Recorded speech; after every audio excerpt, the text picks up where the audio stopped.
Assalamualaikum warahmatullahi wabarakatuh. Alhamdulillahirabbil alamin. Kita tiada henti-hentinya panjatkan atas rasa syukur kita kepada Allah Subhanahu wa taala karena berkat izin limpahan rahmat dan hidayahnya sehingga kita masih diberikan kesempatan untuk bisa kembali hadir di pertemuan mata kuliah kartografi dan interpretasi foto udara, tepatnya di pertemuan yang keempat. Jadi pada pertemuan sebelumnya kita membahas mengenai gambaran umum dan definisi mengenai peta. Kita review sedikit mengenai peta. Peta adalah gambaran atau representasi unsur-unsur ketampakan abstrak yang dipilih dari permukaan bumi yang ada kaitannya dengan permukaan bumi atau benda-benda angkasa yang pada umumnya digambarkan pada suatu bidang datar dan diperkecil. Banyak sekali definisi mengenai peta, tetapi pada dasarnya peta itu sendiri merupakan sebuah alat peraga ya, di mana melalui alat peraga ini seseorang penyusun peta ingin menyampaikan idenya kepada orang lain dengan cara menyajikan ke dalam bentuk peta yang diharapkan dapat dengan cepat dan mudah memahami atau memperoleh gambaran dari yang disajikannya. Nah, jadi pada pertemuan 4 ini, tema pembahasan kita yaitu mengenai berkomunikasi menggunakan peta. Nah, penyampaian suatu informasi oleh seseorang ataupun sekelompok orang baik berupa pesan, ide, gagasan, dan lain-lain kepada pihak lainnya merupakan sebuah proses komunikasi di mana komunikasi dapat dilakukan dengan komunikasi lisan maupun verbal, tergantung dengan kebutuhan dan menyesuaikan kondisi. Jadi berhasil atau tidaknya sebuah komunikasi sangat ditentukan oleh proses komunikasi atau proses penyampaian pesan dari komunikator atau si pemberi pesan kepada komunikan atau yang biasa disebut penerima pesan. Jadi hal ini adalah sebuah proses yang penting. Nah, hal penting dalam proses komunikasi adalah dipahaminya suatu informasi oleh penerima pesan. Salah satu metode komunikasi yang biasa digunakan adalah dengan melakukan penggambaran atau menggambar. Nah, ada yang mengatakan bahwa jika sebuah gambar mempunyai nilai 1000 perkataan, dengan menggunakan gambar orang lain akan lebih memahami suatu informasi dengan penggambaran visual yang dapat dibayangkan atau diimajinasikan. Jadi akan lebih mudah memberikan gambaran tentang suatu tempat kepada orang yang belum pernah mengunjungi tempat tersebut. Salah satu metode komunikasi secara grafis yang bisa digunakan adalah dengan menggunakan peta. Nah, Anda akan lebih mendapatkan gambaran letak suatu tempat jika melihat pada peta sebagai petunjuk arah.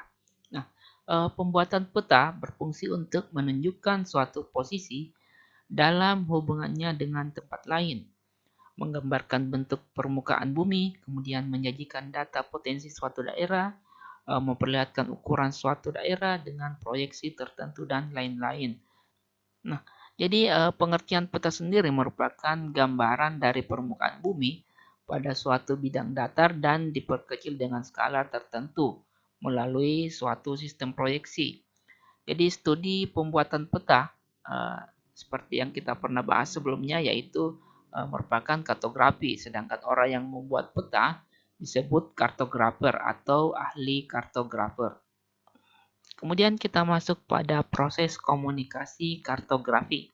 Nah, pada umumnya proses komunikasi terdiri dari pengirim atau yang biasa disebut dengan komunikator, kemudian penerima atau biasa disebut dengan komunikan, kemudian ada perantara.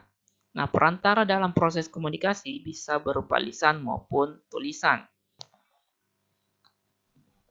Nah, jika penerima dapat mengerti sinyal atau isyarat yang dikirim oleh pengirim, maka komunikasi dapat dikatakan berhasil. Keberhasilan komunikasi sangat bergantung kepada penerimanya. Nah, pada bidang kartografi itu sendiri, proses komunikasi terjadi antara kartografer yang bertindak sebagai pengirim, eh, kemudian pengguna peta sebagai penerima, dan peta menjadi sinyal atau isyarat. Jadi bisa disamakan dengan komunikasi pada umumnya. Pada komunikasi kartografer juga terjadi hal yang demikian. Nah, sekarang kita masuk pada kriteria umum peta. Nah, eh, pertama yaitu dalam sebuah peta terdapat suatu informasi. Kemudian yang kedua yaitu informasi divisualisasikan dalam bentuk gambar. Kemudian yang ketiga yaitu pembuatan peta bertujuan untuk memberikan informasi kepada pengguna peta. Proses komunikasi dalam kartografi menggunakan simbol-simbol, kemudian menggunakan titik, garis, dan warna untuk memberikan informasi kepada pengguna peta. Jadi seorang ahli kartograf harus memiliki keterampilan tertentu untuk mengerjakan pekerjaannya. Keberhasilan proses komunikasi dalam bidang kartograf ditentukan oleh pengguna peta. Nah, pada hakikatnya peta menjalankan dua fungsi yang sangat penting. Yang pertama yaitu peta sebagai media penyimpanan informasi yang dibutuhkan umat manusia. Kemudian yang kedua yaitu peta memberikan gambaran dunia untuk membantu memahami spasial. Jadi dalam perencanaan ya, peta itu digunakan sebagai wahana penyimpanan dan penyajian data kondisi lingkungan yang merupakan sumber informasi bagi para perencana dan pengambil keputusan pada tahapan tingkatan pembangunan. Selain itu, peta juga bisa menjelaskan kepada kita mengenai beberapa pertanyaan seperti pertanyaan berikut. Misalnya, di mana itu? Kemudian, apa itu? Kemudian, kapan terjadi? Dan juga bagaimana bisa berhubungan? Kemudian pertanyaan apa yang terdekat atau daerah mana dekatnya? Kemudian seberapa jauh itu? Ke arah mana? Bagaimana saya sampai di sana? Kemudian pertanyaan hal apa yang juga sudah ada. Nah, dalam peta mampu menjelaskan mengenai sebuah lokasi. Sebuah lokasi ini misalnya suatu tempat. Kemudian peta juga bisa menjelaskan waktu. Misalnya peta menjelaskan time series. Kemudian peta juga bisa menjelaskan keterhubungan antara suatu tempat, kedekatan antara suatu tempat, seberapa jauh lokasi A dengan lokasi B. Kemudian ke arah mana kita bisa lewat untuk sampai ke tempat itu. Semua itu bisa kita jelaskan dalam sebuah peta. Kemudian peta yang merupakan gambaran dari permukaan bumi mampu menjelaskan mengenai pertanyaan tentang bumi. Misalnya di mana saya? Di mana saya maksudnya di sini yaitu di mana keberadaan saya di bumi ini? Di bagian mana saya berada? Kemudian pertanyaan mengenai seberapa jauh tujuan saya. Misalnya ingin melakukan destinasi. Tentunya dalam sebuah peta bisa menjelaskan seberapa jauh tujuan yang akan kita lalui. Kemudian ke arah mana saya harus pergi. Nah, di dalam sebuah peta, peta memiliki arah yang dimaksud ini yaitu arah mata angin. Jadi sebentar kita akan jelaskan mengenai arah mata angin. Jadi dalam sebuah peta itu bisa menjelaskan kemana arah kita jika ingin mencapai sebuah lokasi yang diinginkan. Kemudian seberapa besar? Maksudnya di sini yaitu seberapa besar wilayah yang ada di sekitar kita yang bisa dijelaskan dengan sebuah peta. Kemudian bagaimana bentuknya? Nah, bagaimana bentuk di sini dalam sebuah peta juga bisa menjelaskan mengenai bentuk dari sebuah lokasi. Semua peta memiliki tujuan yang sama. Yang pertama yaitu mengkomunikasikan hubungan spasial. Kemudian yang kedua yaitu mengkomunikasikan bentuk lanskap. Jadi semua tujuannya ini hampir sama yaitu mengarah pada spasial atau kewilayahan. Kemudian kita masuk pada pergeseran dari kartografi itu sendiri. Jadi dalam pergeseran kartografi ini dijelaskan ada dua, yaitu ada dua paradigma. Yang pertama yaitu paradigma komunikasi, di mana diasumsikan bahwa peta itu sendiri merupakan produk akhir yang dirancang untuk mengkomunikasikan pola spasial melalui penggunaan simbol, pemilihan batas kelas, dan sebagainya. Jadi dimisalkan di sini yaitu peta pariwisata. Nah, peta adalah hasil akhir dan pengguna tidak mampu mengelompokkan kembali data menjadi bentuk yang lebih berguna. Kemudian yang kedua yaitu paradigma analitik atau holistik, di mana mempertahankan data atribut mentah di dalam penyimpanan komputer dan menampilkan data berdasarkan kebutuhan dan klasifikasi pengguna. Peta memungkinkan komunikasi dan analisis. Jadi ini ada dua pandangan ya. Yang pertama yaitu pandangan paradigma communication, kemudian yang kedua yaitu analytical paradigma. Kita bisa lihat contohnya pada gambar A dan B, di mana gambar A dan B ini merupakan peta pariwisata. Tapi perbedaannya ya yang pertamanya itu gambar A merupakan contoh dari paradigma komunikasi, di mana menyatakan bahwa peta adalah hasil akhir dan pengguna tidak mampu mengelompokkan kembali data menjadi bentuk yang lebih berguna. Artinya di sini peta pariwisata itu hanya sebatas peta pariwisata, tidak dapat lagi digunakan untuk analisis lainnya, di mana pada peta A ini hanya menggambarkan simbol-simbol, misalnya eh, simbol untuk daerah mendaki, kemudian daerah game reserve, kemudian eh, daerah boot dogs, dan lain-lain. Kemudian kita lihat pada gambar B yang merupakan contoh dari peta paradigma analitis atau holistik, di mana sebuah peta memungkinkan komunikasi dan analisis. Kita bisa lihat petanya. Jadi pada peta B itu menggambarkan sebuah daerah ketinggian kemiringan lereng, di mana pada tiap warna-warna berbeda itu merupakan sebuah kelas lereng atau kelas ketinggian yang berbeda-beda.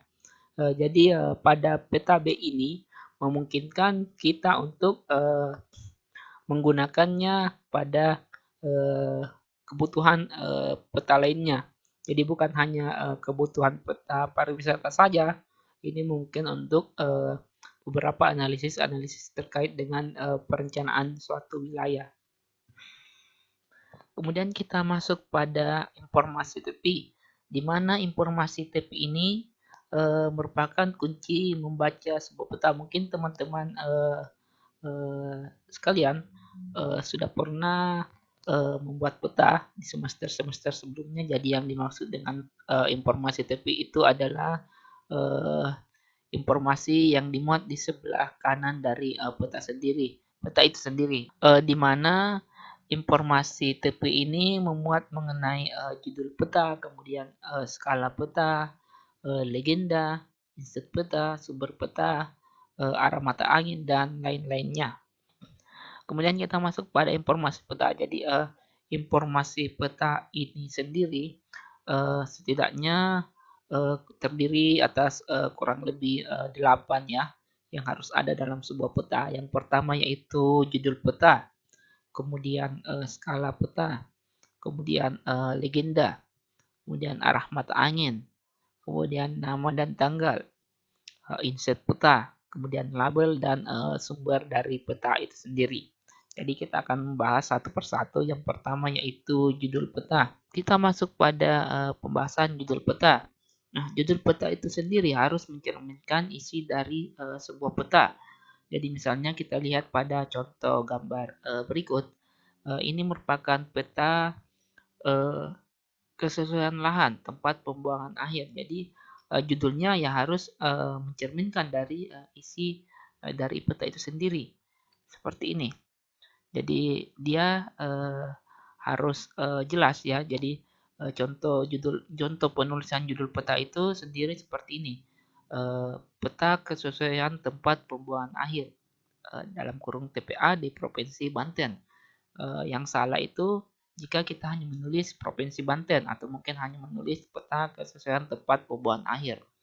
Jadi judul peta itu sendiri harus lengkap dan jelas seperti itu.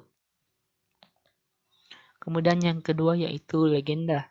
Jadi agar pembaca peta dapat dengan mudah memahami isi peta, seluruh bagian dalam isi peta harus dijelaskan melalui keterangan legenda. Jadi teman-teman mungkin sudah sering ya, sudah tahu yang mana yang dimaksudkan oleh legenda itu.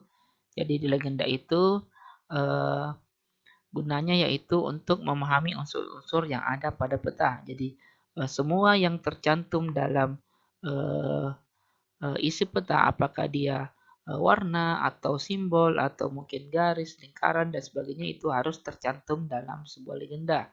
Jangan sampai dalam isi peta terdapat misalnya simbol segitiga, tapi dalam legendanya itu tidak ada. Itu akan menjadi miskomunikasi antara si pembuat peta dengan si penerima peta atau si pembaca peta.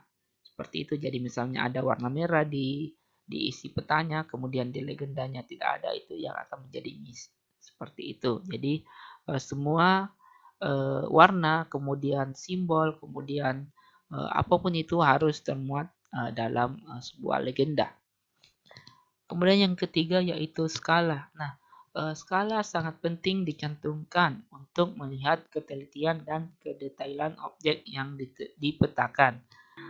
Skala membantu memahami kita untuk mengetahui ukuran sebenarnya daripada tempat-tempat yang tergambar di sebuah peta. Kemudian skala juga sangat penting karena tanpa skala Anda tidak akan tahu ukuran spasial dari unsur-unsur peta. Nah, dari peta kita bisa memiliki bayangan jarak beberapa kota pada peta ini. Jadi ada banyak sekali ya kegunaan dari skala ini. Salah satunya ya untuk mengetahui jarak sebenarnya, jarak antara di peta dengan jarak sebenarnya. Nah, kemudian jika sebuah peta digambar tanpa skala, artinya itu belum bisa disebut dengan sebuah peta. Mungkin itu hanya sebuah gambar sketsa atau dena. Jadi skala ini berperan penting dalam penggambaran sebuah peta. Kemudian skala itu terbagi atas 3 jenis. Yang pertama yaitu direct statement scale menggunakan kata-kata. Jadi skala ini menggunakan kata-kata untuk mendeskripsikan jarak di peta serta representasinya di dunia nyata. Jadi skala yang dimaksud ini biasanya di peta itu hanya ditulis dengan tulisan 1 cm sama dengan 10 kilometer seperti itu. Kemudian ada skala linear yang menggunakan aturan khusus yang menggunakan simbol grafik untuk mendeskripsikan jarak di peta serta representasinya di dunia nyata.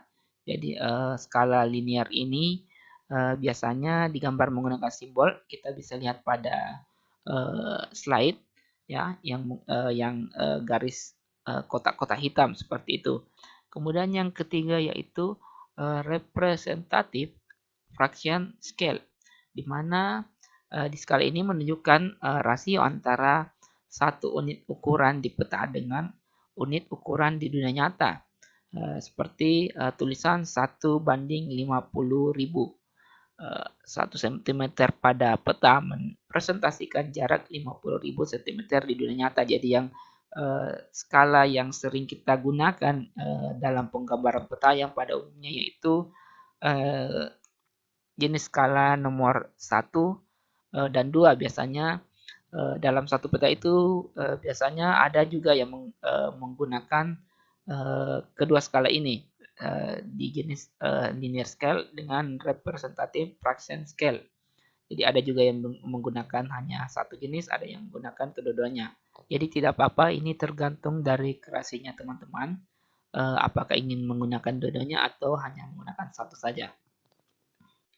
Nah, jadi pada slide ini mungkin telah dibahas di pertemuan sebelumnya mengenai perbedaan antara skala besar dan skala kecil, di mana skala besar itu memiliki mencakup area kecil, sedangkan skala kecil mencakup area yang besar. Jadi mereka terbalik ya. Jadi misalnya semakin besar skalanya maka semakin sempit areanya, sedangkan semakin kecil skalanya maka akan semakin besar area yang akan tercakup dalam sebuah peta atau gambar peta.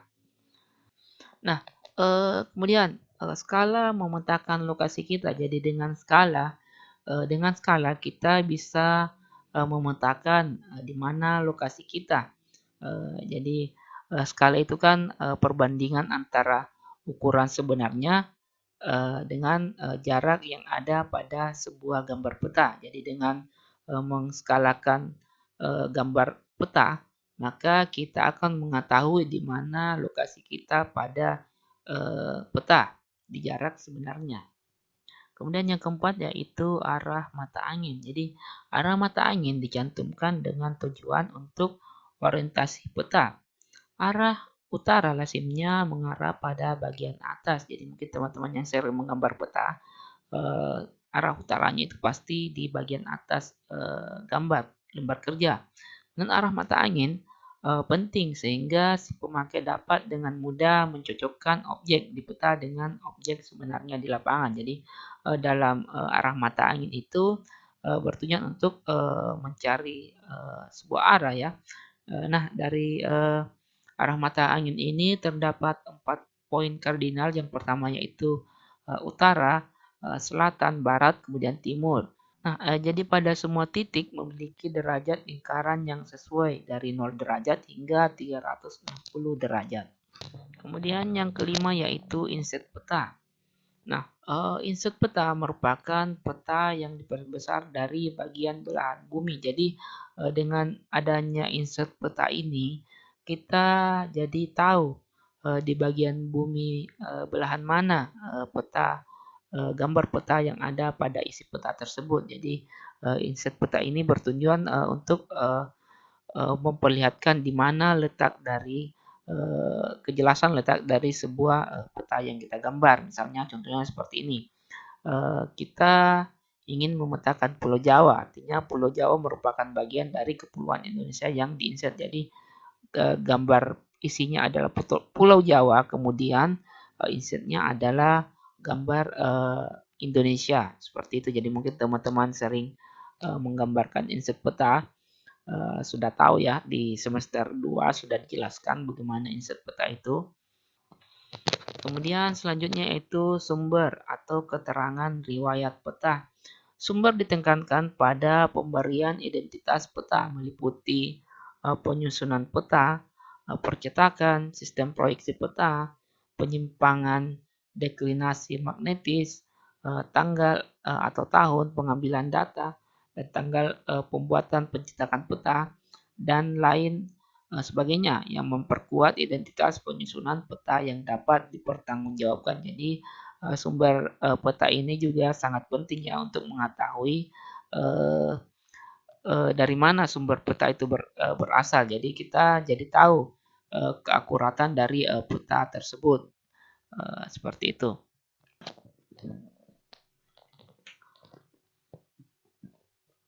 Kemudian selanjutnya yaitu nama dan tanggal, di mana semua peta harus memiliki informasi mengenai nama si pembuat peta.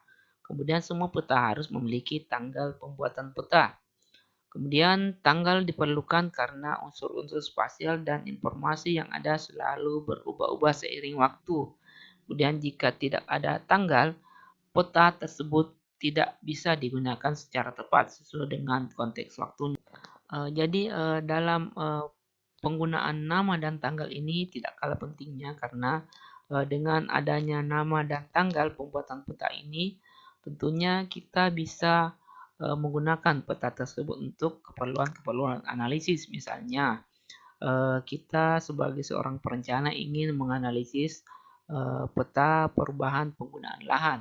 Nah, peta perubahan penggunaan lahan ini tentunya akan membutuhkan peta dengan beberapa time series. Misalnya sekarang kita berada di 2020, tentunya kita membutuhkan peta di tahun-tahun sebelumnya. Misalnya kita ingin menganalisis 5 tahun ke belakang. Tentunya kita butuh peta dengan eh, tahun-tahun 5 tahun ke belakang. Misalnya sekarang karena 2020 maka kita butuh 2015, kemudian 2016, 2017, 18 dan 19. Tentunya jika tidak ada tanggal yang tercantum dalam sebuah peta maka peta yang kita analisis tidak akan bisa terpakai dalam analisis pola penggunaan perubahan pola penggunaan lahan tersebut.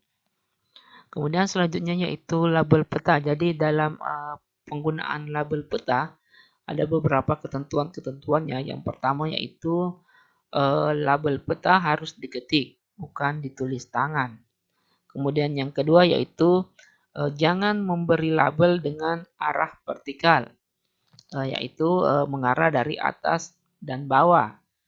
Selalu horizontal. Jadi pada semester 1 dan 2 itu kan saya sudah sering mengkoreksi jika misalnya ada teman-teman yang membuat label dengan menulis dengan arah vertikal atau dari atas atau bawah. Saya biasanya menyuruh untuk menggunakan arah horizontal agar mudah untuk dibaca. Kemudian yang selanjutnya itu unsur air diberi label dengan huruf miring atau italik. Jadi juga saya sudah pernah jelaskan bahwa misalnya label untuk penulisan selat, kemudian misalnya penulisan laut atau sungai itu kan dicetak miring atau italik. Kemudian selanjutnya yaitu ketika memberi label pada unsur yang besar atau luas, gunakanlah huruf kapital. Dan selanjutnya itu ketika memberikan label pada unsur yang kecil, maka gunakan huruf kecil. Jadi seperti ini. Jadi mungkin saya pernah menyarankan kepada teman-teman ketika melakukan penggambaran peta, misalnya kita membuat peta kelurahan, ya. Jadi tulisan kelurahannya itu ditulis dengan huruf yang kecil, lebih kecil daripada huruf dari tulisan kecamatan atau kabupaten. Jadi misalnya untuk pemberian nama kabupaten, pemberian label pada kabupaten itu diberikan huruf yang besar atau huruf kapital, sedangkan untuk pemberian nama di kelurahan digunakan huruf yang kecil. Seperti itu. Jadi terlihat ada perbedaan antara ketika si pembaca membaca peta meskipun belum tahu bahwa itu adalah nama kabupaten atau nama kelurahan, mungkin si pembaca sudah tahu bahwa eh, label yang dengan huruf kapital itu lebih besar wilayahnya dibanding label yang tulisannya kecil. Sekian. Nah, jadi untuk materi pada pertemuan keempat hari ini, saya rasa sampai di sini ya dicukupkan.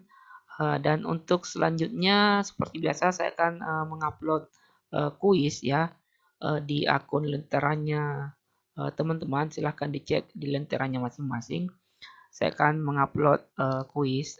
Nah, silahkan dijawab sesuai arahan, sesuai petunjuk yang telah saya tampilkan di lenteranya, dan dijawab sesuai dengan waktu yang telah disediakan. Jangan lagi ada yang telat, ya.